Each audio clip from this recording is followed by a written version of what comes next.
एक बंदा ऐसा था जो इतनी इबादत करता था, याबुदु रब्बहु, अपने रब की इतनी इबादत करता था कि रूहुल अमीन उससे मोहब्बत करने लगे, हैरान होने लगे, यार इतनी इबादत करता है। फता अज्जबा जिब्रील, जिब्रील हैरान हो गए, इतनी इबादत करता है। एक दिन हजरत जिब्रील को बड़ा प्यार आया, फस्तअज़ना जिब्रील फी ज़ियारती, हजरत जिब्रील रब की बारगाह में कहने लगे, मालिक फलां बंदा जो है ना, वो जो मस्जिद नूर में बैठता है, मिसाल दे रहा हूं, बड़ी तेरी इबादत करता है, मेरा जी चाहता है उसकी जियारत ना करके आऊं, उसकी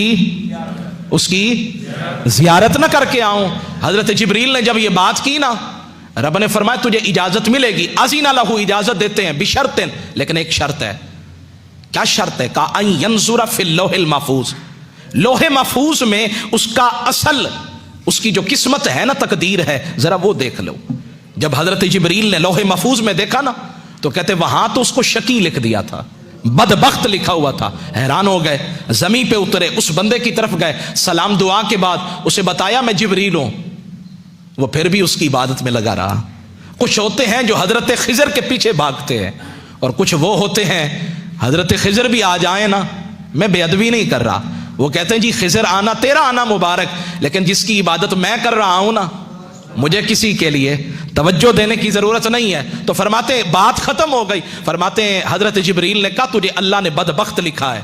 वो पता क्या कहने लगा? अल्हम्दुलिल्लाह, नहीं सुबह ऊंची वाना सुभाना, हर हाल में राजी रहना, जैसे तू राजी वैसे मैं राजी। कहने लगा अल्हम्दुलिल्लाह, या अल्लाह तेरा बड़ा करम है, कम से कम लिखा तो है ना, बदबख्त लिखा तो है ना, कुछ तो लिखा है। इधर लिखे फिर भी तेरी मर्जी है, इधर भी लिखे तेरी मर्जी है, कम से कम इतना तो दिलासा है कि तूने लिखा है। हजरत जिब्रील कहने लगे शायद के फजन्ना जिब्रील हो अन्नहु लम यस्मा कलामहु, वो कहने लगे शायद इसने मेरी बात को सुना नहीं है। फ़अआद अलैहिल क़ौला, उस हजरत जिब्रील ने फिर कहा हजरत आप तो सारी जिंदगी इबादत करते रहे, सजदे करते रहे, और रब का यह मामला है कि उसने आपको शकी लिख दिया है। उसने फिर कहा अल्हम्दुलिल्लाह। फताअज्जब जिब्रील, जिब्रील बड़े हैरान हुए, कहने लगे ये क्या मामला? उसने कहा लौलम अकुन, अगर मैं इस काबिल नहीं तो इसमें मेरे रब का क्या कसूर है?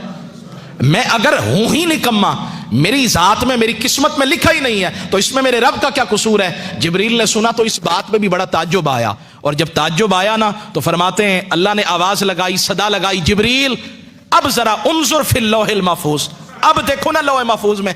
अब जो देखा, फरमाया वहां बदबख्तों की लिस्ट से नाम निकाल कर ना रब ने बख्त वालों में उसका नाम लिख दिया था। या अल्लाह ये माजरा क्या है? फरमाया जो मेरी हर अदा पे राजी है, मेरे हर फरमान पे राजी है, तो फिर उसका नाम बदबख्तों में क्यों लिखूं, बख्त वालों में ना लिख दूं?